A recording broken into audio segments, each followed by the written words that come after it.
Welcome বন্ধুরা, Rumpa's healthy food চ্যানেলে সব দিনের মতো আজও সবাইকে স্বাগত।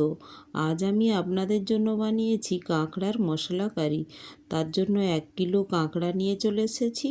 আর ওটা দেখুন সমুদ্রের কাঁকড়া, তো এটা বাছতে অনেক সুবিধেই হয়, এটা সফট হয়, দেশি কাঁকড়ার মতো অতটা শক্ত হয় না।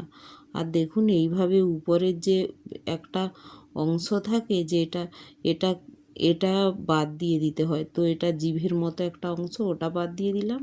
আর উপরে যে শক্ত খোল থাকে, আবরণ থাকে, ওটাও বাদ দিয়ে দিতে হয়। ওর কাছে একটি কালো অংশ থাকে, ওটাও ফেলে দিতে হয়। আর চোখের কাছে একটু পাতা পাতা টাইপের থাকে, ওটাও ফেলে দিতে হয়। আর যেহেতু আমি একটু ভিডিও বানাবো, তাই দাঁড়াগুলোকে না ভেঙে এইভাবে রেখে দিয়েছি। আর দেখুন আরেকটাও বেছে দেখিয়ে দিচ্ছি। দেখুন এই অংশটা ফেলে দিলাম, আর উপরের যে শক্ত আবরণ ওটাও ফেলে দিলাম। এটা অটোমেটিক আপনারা একটু চাপ দিলেই খুলে বেরিয়ে আসবে। তো সবগুলো বেছে নিয়েছি। আর পাগুলো আপনারা আলাদা আলাদা করেও নিতে পারেন। আর এখন আমি এটা ধুয়ে লবণ হলুদ মাখিয়ে নিচ্ছি। আর এটা কাঁকড়ার যে একটা স্মেল থাকে, এটা আপনারা ডাইরেক্টও কারি বানাতে পারেন।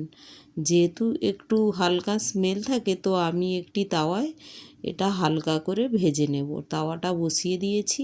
আর তার মধ্যে দেখুন এগুলো এক এক করে দিয়ে এগুলো উল্টেও দিলাম, আর এক এক করে সবগুলো আমি ভেজে নেব। দেখুন এই তাওয়াতে পুরো কাঁকড়াটাই দিয়ে দিলাম। আর একটা আমি বড় দেখে ফ্রাই করে আমি ভেজে দেখুন তুলে নিয়েছি। এর দাঁড়াগুলো সমেত পুরো এরকমভাবে ভেজে নিয়েছি।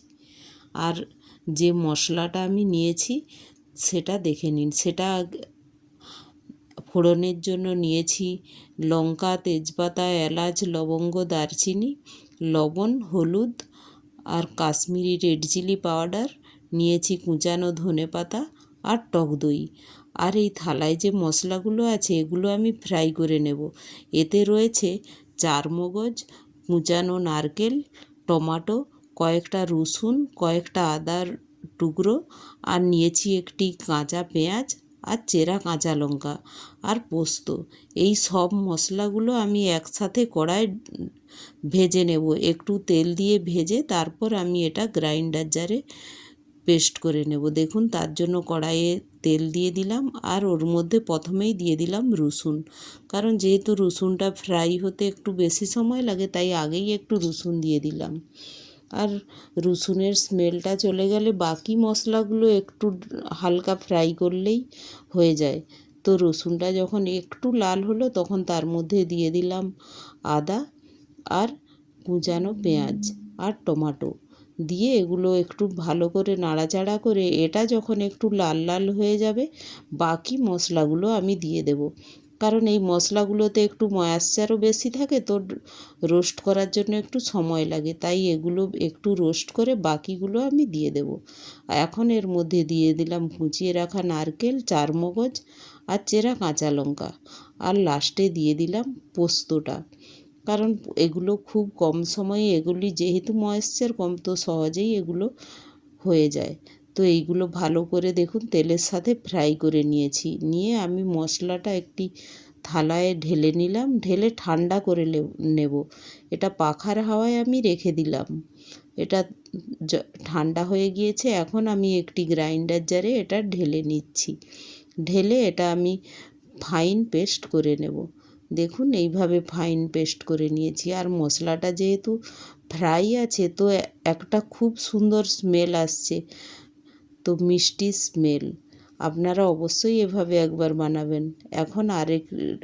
এখন কড়াই বসিয়ে দিলাম। ওই কড়াইয়ের মধ্যেই সরষের তেল দিয়ে ফোড়ন দিয়ে তার মধ্যে দিয়ে দিলাম যে মশলাটা আমি ফ্রাই করে পেস্ট করে রেখেছিলাম, ওই মশলাটা দিয়ে দিলাম। যেহেতু ফ্রাই আছে, তো মশলাটা কষতে বেশি সময় লাগবে না।